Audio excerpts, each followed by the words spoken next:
The world was no longer ignorant. Something had changed after the clash between the First Warden and the Null Guardian, and humanity could feel it in subtle, unsettling ways. Cities experienced moments of unnatural silence, as if sound itself paused to listen. Forests grew denser at their edges, reclaiming land that had been barren for decades.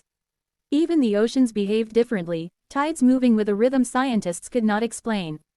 The balance was alive, and it was adjusting. Daniel watched it all unfold from the Lost Valley, which had become both calmer and more powerful than ever before. The valley no longer radiated raw energy. Instead, it felt intelligent, aware of the wider world. The Warden's presence was everywhere now, not as a single being, but as a network of guardianship woven into stone, water, wind, and root. Bigfoot's legacy had not faded.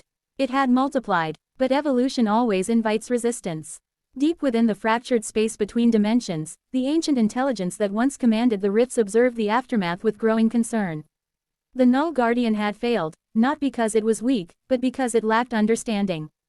Control alone could not defeat balance. So the intelligence shifted its strategy once more. This time, it would not create a guardian. It would corrupt one. The corruption began quietly. In a forgotten mountain range far from any known guardian site, a dormant seal cracked open. This place had once been protected by an early guardian long before Bigfoot's kind existed. That guardian had fallen, its essence sealed away rather than absorbed by the earth. Now, that essence began to stir, twisted by centuries of isolation and touched by the ancient intelligence's influence. The result was something new and terrifying. Daniel first learned of it through scattered reports. Hikers spoke of forests that bent inward, paths looping endlessly. Animals fled entire regions overnight. Compasses spun uselessly, and electronic devices failed without explanation. At the center of it all was a presence that felt wrong, not cold like the Null Guardian, not calm like the Warden, but hungry. They called it the Hollow Warden. Unlike the First Warden, the Hollow Warden did not protect balance. It mimicked it. It wore the shape of guardianship while feeding on imbalance, growing stronger with every disrupted ecosystem and every frightened mind. It was not born of sacrifice or control, but of abandonment. The First Warden sensed it immediately. From within the Lost Valley, the earth pulsed with alarm. Trees trembled, rivers altered course slightly, redirecting energy toward the disturbance. The Warden understood the danger. This enemy could not be destroyed through force alone. Killing it would only release corrupted energy back into the world. For the first time since Bigfoot's transformation, the Warden reached out, to humanity. Daniel felt the connection as clearly as a voice calling his name. Images filled his mind. The mountain range, the twisted forests, the shadow moving between stones. But more than that, he felt intent. The Warden was asking for help. Humanity had always been protected from the truth. Now it was being invited into it.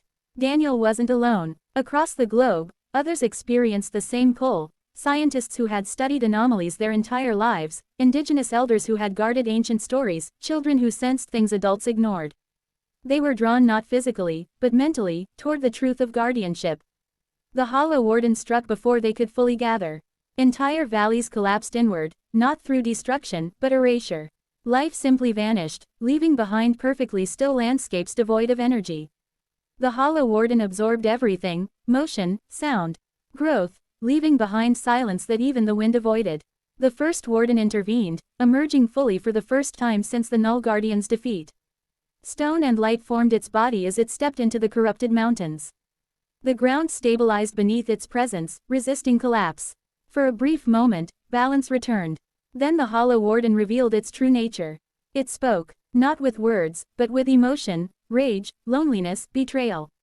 It showed the Warden memories of being forgotten, sealed away while the world moved on. It accused the Guardians of choosing favorites, of allowing some sacrifices to be remembered while others were buried. The First Warden did not deny it. Instead, it did something unprecedented. It lowered its defenses. Daniel felt the shock ripple across the world. The Warden was offering itself, not as an enemy, but as a witness. It shared Bigfoot's memories again, but this time, it added something new, regret. The understanding that guardianship had evolved imperfectly, leaving scars behind. The Hollow Warden hesitated. That hesitation allowed humanity's role to finally emerge.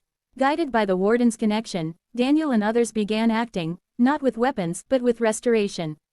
Protected zones were expanded. Corrupted lands were stabilized through deliberate, careful intervention.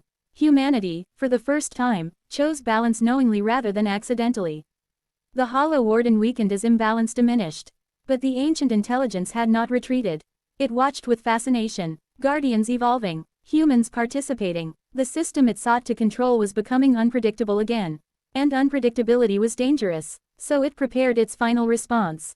A signal echoed across dimensions, one not meant to create or corrupt Guardians, but to end them entirely. The signal targeted the source itself, the Lost Valley. Daniel felt it instantly. The valley shook, not violently, but deeply, like a wounded giant stirring.